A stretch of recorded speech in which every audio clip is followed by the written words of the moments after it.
Como os jovens enxergam o cenário político atual? Quais são os desafios para quem vai votar pela primeira vez? Hoje a gente tem essa pressão de saber quem escolher, de ver as propostas, os candidatos, tudo, para a gente poder escolher alguém melhor para o nosso país. Assim, é difícil a gente escolher alguém que tenha competência para assumir o poder do nosso país. Então, assim, para mim é uma pressão bem grande, porque é muita gente em cima de mim, de um monte de jovens, para tentar alienar ou querer concordar com um voto, entendeu? Então é bem difícil.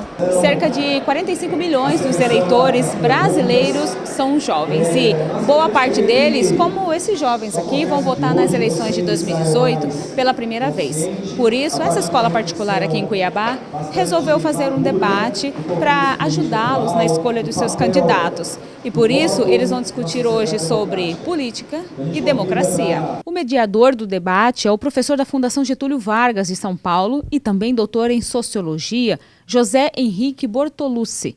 Ele orientou sobre a importância de saber os direitos e deveres dos políticos e também do eleitor. Hoje, a ideia é debater com os alunos aqui o cenário político brasileiro atual, principalmente um cenário de muita instabilidade política, de crise democrática em vários sentidos nos últimos anos do Brasil, de muita polarização política, uma polarização que em alguns casos vem acompanhada também de muito extremismo, que traz um desafio muito particular à democracia.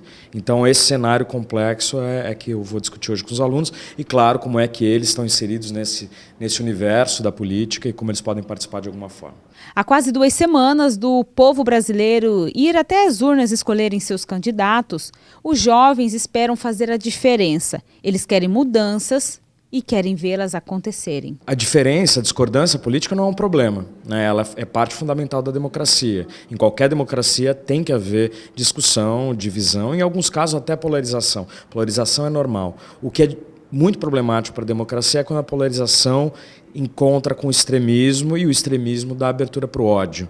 Não é? Porque discordâncias políticas num regime democrático têm que ser expressas na forma do diálogo e na forma da diferença, inclusive nas urnas, e não na forma da violência, da forma da agressão, da exclusão, numa linguagem da violência ou, em alguns casos extremos, na violência física expressa ou na ameaça dessa violência física. Então, nesse sentido, esse extremismo, sim, coloca um risco muito particular para esse momento brasileiro. E as eleições, claro, por sempre polarizarem mais a sociedade e colocarem muita coisa em jogo, né, sendo ainda eleições nesse momento tão particular da história, depois de uma presidente que sofreu impeachment, com partidos enfraquecidos, né, partidos que organizavam o sistema político muito enfraquecidos, então a gente tem um cenário muito propenso para que a gente escorregue da discordância política para algo muito mais grave. Para o coordenador da escola, essa é uma iniciativa que contribui e muito para que possam compreender o momento por qual passa o país. A escola é um espaço ideal para a discussão de ideias,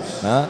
E quando a escola abre um momento como este, de debate, mediado por uma pessoa que tem condições de tratar de um assunto que muitas vezes é polarizado pelas paixões partidárias, que traga uma reflexão, que possa levar uma consciência maior, a escola tem que fazer isso de maneira bastante efetiva. Conforme a estatística do Tribunal Regional Eleitoral de Mato Grosso, na faixa dos 16 e 17 anos são quase 12 mil eleitores.